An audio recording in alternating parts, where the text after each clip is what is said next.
जब भी आप शहनाई के बारे में सोचते हो तो आपके दिमाग में पहली चीज़ क्या आती है? शादी, फंक्शंस यही सब आते होंगे ना? और एक चीज़ आती होगी बिस्मिल्लाह खान के बारे में, है ना? कम अब तुम लोग ये मत बोलना कि तुम लोग बिस्मिल्लाह खान के बारे में नहीं जानते हो। क्या यार तुम लोग भी। तो वैसे टेंशन की कोई बात नहीं है क्योंकि आज मैं आपको बिस्मिल्लाह खान से इंट्रोड्यूस करवाने वाली हूँ। So hello everyone, welcome to my channel. आज हम लोग क्लास 9 का सेकंड यूनिट जिसका नाम है the shehnai of Bismillah Khan उसके बारे में पढ़ने वाले हैं। तो चलो स्टार्ट करते हैं। औरंगजेब के टाइम पे ना ये जो म्यूज़िकल इंस्ट्रूमेंट है ना पुंगी, उसको रॉयल रेसिडेंट में बैन करा दिया गया था। क्यों? क्योंकि इससे बहुत ही अनप्लीजेंट से साउंड आती थी, बिल्कुल भी अच्छा नहीं लगता था सुन के। पुंगी एक जेनरिक नेम बन गया उन सारे रेडेड नॉइज़ मेकर्स के लिए, जैसे कि जिसमें होल होता है, फिर उसे बजाते हैं और फिर आवाज़ आती है, म्यूज़िकल इंस्ट्रूमेंट्स। हाँ, तो वही बन गया। किसी ने तो ये सोचा कि ये जो पुंगी है ना वो वापस से रिवाइव्ड होगा, मतलब कि वापस से कोई इसे लेके आएगा, ज़िंदा करेगा इसे, है ना? क्योंकि पुंगी को तो बैन करा दिया गया था। फिर क्या होता है, जो एक बार्बर रहता है ना जिसकी फैमिली प्रोफेशनल म्यूजिशियंस थी, उसको ना एक्सेस रहता है रॉयल पैलेस में आने जाने का। तो वो डिसाइड करते कि मैं ना पुंगी की क्वालिटी को, यानी कि उसके टोनल को इम्प्रूव करूँगा। फिर वो एक पाइप को चूज़ करता है जिसमें नेचुरल हॉलो सिस्टम होता है। वो लंबी सी ब्रॉडर सी होती है पुंगी से भी ज़्यादा। उसमें वो 7 होल्स बनाता है और उस पाइप में वो 7 होल बना देता है। फिर वो उसे प्ले करता है, उसे ओपन करता है, क्लोज़ करता है उसके होल्स को, फिर वो उसे प्ले करता है, तो उससे ना बहुत ही सॉफ्ट मेलोडिशियस सी साउंड आती है और वो प्रोड्यूस होता है वो साउंड। फिर वो प्ले करता है किसके सामने? रॉयल्टी के सामने, मतलब वो जो औरंगज़ेब वगैरह होते हैं, फिर सब बहुत ज़्यादा इम्प्रेस हो जाते हैं। तो ये जो इंस्ट्रूमेंट था ना ये पुंगी से बहुत ज़्यादा डिफरेंट था। हालाँकि ये उसी टाइप का था, लेकिन उसका जो साउंड था वो बहुत ही अच्छा था, उसे बनाया अलग तरीके से गया था। तो जैसा कि ये स्टोरी चलती आती है, सुनाई दी गई है, तो उसी से इसे पहली बार शाह के दरबार, मतलब चैम्बर में पहली बार बजाया गया था और इसे नाई ने बजाया था, इसीलिए इस इंस्ट्रूमेंट का नाम शहनाई पड़ा। ये जो शहनाई की साउंड है ना उसे ऑस्पिशियस माना गया, मतलब कि बहुत ही ज़्यादा अच्छा है। अगर कोई भी काम करने से पहले अगर आप शहनाई बजा रहे हैं तो इसी रीज़न से ये टेम्पल्स और ऐसे जगह पे डिस्पेंसेबल कंपोनेंट बन गया। मतलब कि ये एक ऐसा चीज़ है जैसे हम गणेश जी की पूजा करते हैं, उसके पहले हमारा कोई काम नहीं करते, हम स्टार्ट नहीं करते, तो वैसे ही ये बन गया था नॉर्थ इंडियन वेडिंग में। और ये पास में जो शहनाई है ना वो नौबत या फिर ट्रेडिशनल असेंबल्स, मतलब 9 इंस्ट्रूमेंट में रॉयल कोर्ट्स में ये पाया जाता था, इसे नौबत भी बोला जाता था। फिर इसे यूज़ किया गया, अभी तक टेम्पल्स और वेडिंग में इसका यूज़ करा जा रहा है। ये क्रेडिट जाता है बिस्मिल्लाह खान को, जिन्होंने इस इंस्ट्रूमेंट को क्लासिकल स्टेज पर लाया था। 5 साल के थे बिस्मिल्लाह खान जब वो बिहार के डुमराव में, वहाँ के पास ना एक पॉन्ड था, वहाँ पे वो गिल्ली डंडा खेला करते थे और वो रेगुलरली ना बिहारी जी टेम्पल पर जाते थे भोजपुरी चैत गाने के लिए। ये गाना है चैता, तो वो गाते थे वहाँ पे। फिर जैसे ही गाना ख़त्म हो जाता था ना तो वहाँ के लोकल महाराज उन्हें, अब उनको रिवॉर्ड भी चाहिए तो उसके लिए वो उन्हें प्राइज़ देते थे, 1.25 किलो का लड्डू देते थे वो उन्हें, ठीक है। फिर इसके बाद अब ये जो इंसिडेंट हुआ था ये आज से 80 ईयर्स बहुत पहले हुआ था। ओके, तो ये जो छोटा सा बच्चा है वो आगे चलकर भारत का सबसे बड़ा जो सिविलियन अवार्ड अपने नाम करेगा, भारत रत्न, वो वहाँ तक पहुँच जाते हैं।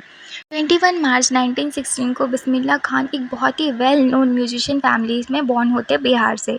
उनके जो ग्रैंडफादर थे रसूल बख्श खान, वो शहनाई नवाज़ जो भोजपुर किंग के कोर्ट में थे। ओके, तो और उनके फादर पैगंबर बख्श, ये उनके जो पैटर्नल साइड थे, मतलब कि बिस्मिल्लाह खान के पापा की साइड पे, वो भी शहनाई प्लेयर्स थे और बहुत ही अच्छा शहनाई वो बजाते थे। तो इससे हमें समझ में आ रहा है कि बिस्मिल्लाह खान बहुत पहले से अपने बचपन से फेमिलियर थे शहनाई से।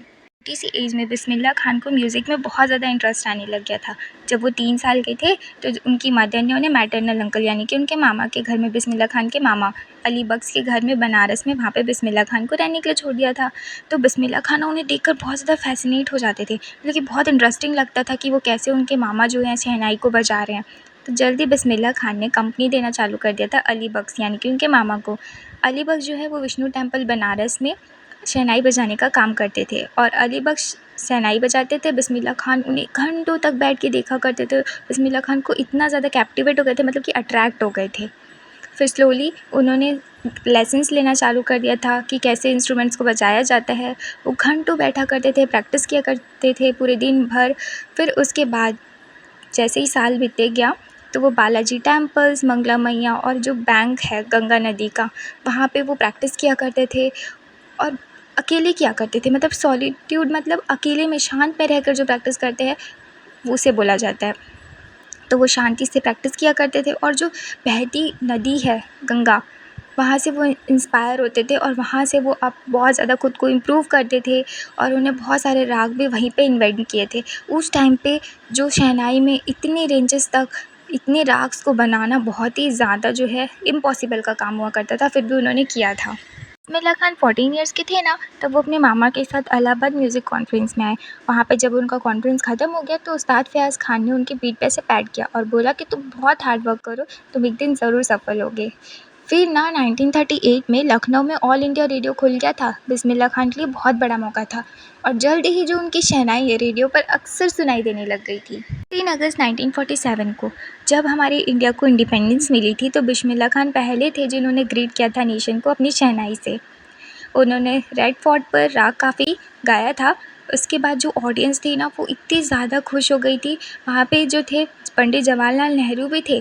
फिर जिन्होंने अपना वहाँ पे जो फेमस, आपने सुना भी होगा स्पीच जिसको ट्रस्टी विद डेस्टिनी बोला जाता है, वहाँ पे उन्होंने दिया था। बिस्मिल्लाह खान ने इतने मेमोरेबल परफॉर्मेंस दिए थे ना कि सिर्फ इंडिया में बल्कि अब्रॉड में भी। उनका फर्स्ट अब्रॉड ट्रिप जो था वो अफ़गानिस्तान का था, जहाँ पे जो अफ़गानिस्तान के राजा थे ज़ाहिर शाह ने, उन्होंने ना इतने ज़्यादा वो इम्प्रेस हो गए थे कि उन्होंने पर्शियन कारपेट उन्हें गिफ्ट में दिया था, जो कि बहुत ही प्राइसलेस था। वो इतना ज़्यादा कीमती था और भी बहुत सारे गिफ्ट्स उन्होंने दिए थे। ना कि सिर्फ अफ़गान के राजा ने, बल्कि बहुत सारे लोग जो है बिस्मिल्लाह खान के म्यूज़िक से बहुत ज़्यादा फ़ैसिनेटेड थे, मतलब इतना ज़्यादा पसंद आता था। यहाँ तक कि फ़िल्म डायरेक्टर विजय भट्ट वो इतने इम्प्रेस हो गए थे बिस्मिल्लाह खान जब उन्होंने फेस्टिवल पे जो शहनाई को प्ले किया था, वो बहुत ज़्यादा इम्प्रेस हो गए थे कि उन्होंने अपनी जो फ़िल्म है वो उनके ही शहनाई के नाम पर रख दी, गूंज उठी शहनाई। शायद ये आपने सुना भी होगा और वो फ़िल्म बहुत हिट भी हुई। बिस्मिल्लाह खान का एक कॉम्पोजिशन जिसका नाम था दिल का खिलौना है टूट गया, ये इतना ज़्यादा नेशन वाइड चार्ट बस्टर रहा, यानी कि इतना ज़्यादा फेमस हो गया, रिकॉर्ड ब्रेक कर दिए उसने। फिर भी जो बिस्मिल्लाह खान के इतने ह्यूज सक्सेस के बाद भी जो सेल्यूलॉइड, मतलब कि जो ओल्ड फैशन जो फ़िल्म वाली इंडस्ट्री के लिए रेफ़र होता है, वो जो है बिस्मिल्लाह खान म्यूज़िक पे लिमिटेड रहे। उनकी सिर्फ 2 ही म्यूज़िक आई फ़िल्म में, विजय भट्ट की गूंज उठी शहनाई और विक्रम श्रीनिवास की कन्नड़ा वाली वेंचर जो थी, प्रोजेक्ट था शिन्नादी अपन्ना, बस यही आई। उसके बाद उन्होंने ऐसा मतलब एम्फसाइज़ किया कि मैं जो है वो आर्टिफिशियलिटी वाली दुनिया में जो है ना, वो मुझे उतनी पसंद नहीं आती, ग्लैमरस वर्ल्ड मुझे उतना पसंद नहीं है। इसलिए वो उन्होंने फ़िल्मी जो इंडस्ट्री है उसमें उतना पैर नहीं रखा, मतलब कि वो नहीं आए। फिर ग्रेजुअली और कंटिन्यूअसली उनको इतने सारे अवार्ड्स और रिकॉग्निशन मिलने लग गए थे कि वो भारत के पहले ऐसे थे जिन्होंने अमेरिका के प्रेस्टीजियस लिंकन सेंटर में परफॉर्मेंस के लिए इनवाइट किया गया था। उन्होंने मॉन्ट्रियल के world exposition Cannes art festival और ओसाका ट्रेड फेयर में पार्टिसिपेट किया था। वो इंटरनेशनली इतने ज़्यादा फेमस हो चुके थे कि तेहरान का एक ऑडिटोरियम है वो उनके नाम पर ही रख दिया गया था, तहार मौसीकी उस्ताद बिस्मिल्लाह खान। वो जो इंडिया की जो गवर्नमेंट है, उन्होंने उन्हें पद्मश्री अवार्ड दिया था, पद्म भूषण दिया और पद्म विभूषण जैसे बड़े बड़े नेशनल अवार्ड्स मिले। फिर 2001 में उन्हें बहुत ही हाईएस्ट सिविलियन अवार्ड दिया गया था, भारत रत्न। ये अवार्ड लेते समय ना बिस्मिल्लाह खान की आंखें बहुत ही खुशी से भरी हुई थी और उन्होंने वहाँ पे कहा था कि बस मैं यही कहूँगा कि अपने जो बच्चे हैं उनको म्यूज़िक सिखाइए। ये जो है हमारे इंडिया का सबसे रिचेस्ट ट्रेडिशन है। यहाँ तक कि जो वेस्ट के जो कंट्रीज़ है वो भी हमारे जो म्यूज़िक है उसको सीखने के लिए आ रहे हैं। पूरी दुनिया ट्रैवल करने के बाद भी जो जिन्हें प्यार से खान साहब बोलती थी पूरी दुनिया, वो इतना ज़्यादा एक्सेसिवली बनारस और डुमराव के इतने ज़्यादा मतलब उससे प्यार करते थे, इतने ज़्यादा अटैच्ड थे कि वो वहीं रहना पसंद करते थे। और उनके लिए पूरी दुनिया से भी सबसे ज़्यादा सुंदर टाउन्स जो है वो यही 2 थे, बनारस और डुमराव। कि उनके स्टूडेंट ने ये भी बोला था कि आप जो है शहनाई स्कूल के हेड बन जाइए यूएसए में, मैं आपको प्रॉमिस करता हूँ मैं आपको उसका रेप्लिका बना के दूँगा, यानी कि सेम टू सेम बनारस जैसा एटमॉस्फेयर बना के दूँगा, टेम्पल क्रिएट करके दूँगा। लेकिन बिस्मिल्लाह खान ने उन्हें कहा कि ठीक है तुम ये सब तो कर दोगे, लेकिन क्या तुम गंगा रिवर को ट्रांसपोर्ट कर पाओगे? फिर वो बोलते हैं कि इसीलिए जब भी मैं किसी फॉरेन कंट्री में होता हूँ ना, तो मुझे हमेशा से इंडिया की याद आती है। मैं मुंबई में रहता हूँ तो सिर्फ मैं बनारस और वो प्योर गंगा नदी के बारे में ही सोचते रहता हूँ, मुझे उनकी याद आती है। और मैं जब बनारस में रहता हूँ तो डुमराव का खास मट्ठा मुझे याद आता है। बिस्मिल्लाह खान जी की लाइफ जो है वो बहुत ही परफेक्ट एग्जाम्पल है रिच कल्चरल हेरिटेज का इंडिया का। वो सच्चे मुसलमान थे, फिर भी वो ह्यूमैनिटी के साथ रहते थे और उन्होंने कोई भी डिस्क्रिमिनेशन नहीं किया था, क्योंकि वो रोज़ सुबह शहनाई को प्ले करने के लिए जाते थे काशी विश्वनाथ टेम्पल पे। तो उनकी जो लाइफ़ है, मतलब आप अपने काम से इतना प्यार कर लेते हो और आप ये सब चीज़ों को एकदम साइड में रख देते हो, तो आप कितना आगे चले जाते हो। उस्ताद बिस्मिल्लाह खान जो है वो 21 अगस्त 2006 में उनकी डेथ हो जाती है। 90 इयर्स के थे वो बहुत ही लंबे समय से उनको कोई बीमारी थी, वो उससे सफ़र कर रहे थे। फिर जो है गवर्नमेंट उन्हें स्टेट फ्यूनरल देती है और इंडियन गवर्नमेंट उनके लिए एक नेशनल मॉर्निंग भी डिक्लेयर करती है, यानी कि शोक एक दिन का। तो हमारा चैप्टर यहाँ पे ख़त्म होता है और आई होप अब तक आपको बिस्मिल्लाह खान जी के बारे में बहुत कुछ पता चल गया होगा, आप उनसे फ़ैमिलियर हो गए होंगे। उनकी जर्नी जो है ना वो बहुत ज़्यादा इंस्पायरिंग है। वो एक ऐसे लेजेंड है ना जिन्होंने हमारी दुनिया को अपने जो सोलफुल साउंड से पूरी तरीके से भर दिया है, जो उनकी शहनाई की साउंड थी, और इंडिया को बहुत ज़्यादा प्राउड किया है उनकी म्यूज़िक के थ्रू।